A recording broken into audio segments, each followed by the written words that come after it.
কি মিষ্টি কি সুন্দর তাই না? আজকের আমার ব্রাইডকে কিন্তু একেবারে জগদ্ধাত্রী ঠাকুরের মতো লাগছিল। আমি না, যে আসছিল সেই বলছিল। তো ওর লুকটাকে ওর মতো রেখে কিভাবে সাজালাম সেই ভিডিওটাই তোমাদের সাথে শেয়ার করব। হ্যালো এভরিওয়ান, আরও একটা নতুন ভিডিওতে তোমাদের অনেক অনেক ওয়েলকাম জানাই।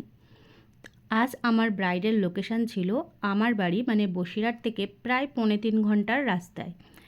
তো আজ সাথে ছিল তনুশ্রী আর আমার পিসিকে নিয়ে চলে গেছিলাম। এই দেখো ট্রেনে করে শিয়ালদায় নেবে ওখান থেকে উবের করে নিয়েছিলাম। আর রাস্তায় ছিল কিন্তু অনেক জ্যাম ঠেলে ঠেলে তারপরে আমাদের যেতে হয়েছিল ব্রাইডের লোকেশানে। সাথে আজকে ছিল পিসি, তো ভীষণই আনন্দ ছিল। যাই হোক, এই দেখো নবান্নের পাশ থেকে আমরা চললাম কিন্তু আমার ব্রাইডের লোকেশানে। আর এরপর আমি ব্রাইডের কাছে চলেও এসেছি, তো চলো ওর কাছ থেকে একটু শুনে নিই আজকে আমার কাছ থেকে কেমন কি লুক চাইছে। আর মধুশ্রীর বুকিং ছিল প্রায় 1 থেকে 1.5 বছর আগে।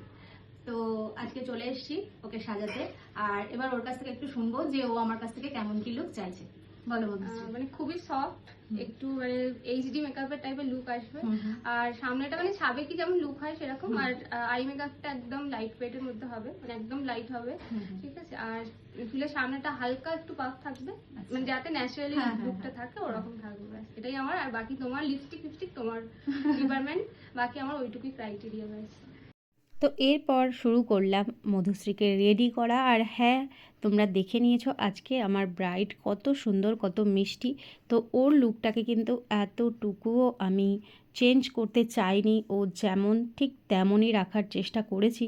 তোমরা দেখলে বুঝতে পারবে যে ও যতটা সুন্দর, ওকে সাজানোর পর কিন্তু ততটাই সুন্দর লাগছিল। তো যেই আসছিল সেই কিন্তু একটাই কমপ্লিমেন্ট দিচ্ছিল যে তোকে পুরো জগদ্ধাত্রী ঠাকুরের মতো লাগছে। সত্যি তাই লাগছে। তোমরাও জানিও যে আমার ব্রাইডকে কেমন লাগছে। আর হ্যাঁ, ও কিন্তু 1.5 বছর আগে আমাকে বুকিং করেছিল। তো যেহেতু ডিস্ট্যান্সটা অনেকটা, এই দিনটা মানে 9th মার্চ, এই দিনটা অনেক বেশি ভাইটাল ছিল। তো আমি অতটা দূরে বুকিং নিতে চাইছিলাম না। তো ও কিন্তু আমাকে খুব ইনসিস্ট করে, অ্যাট লাস্ট যাই, এবং আমি নিজেও খুব স্যাটিসফাইড হই ওকে সাজিয়ে, কারণ ওর বিহেভিয়ার আমার ভীষণ মন ছুঁয়ে গেছিলো। তো যাই হোক, কথা বলতে বলতে আমরা কিন্তু, তো দেখো এবার চলে এসেছি আমরা শিয়ালদা স্টেশনে। এখান থেকে বসিরহাটের ট্রেন ধরে আমরা রওনা দিই বাড়ির উদ্দেশ্যে। তো আজকের লুকটি কেমন হয়েছে সেটা অবশ্যই জানিও। আর তোমাদের যদি এরকম সিম্পল স্যাটেল লুক ভালো লাগে, তার জন্য আমার সাথে যোগাযোগ করতে পারো।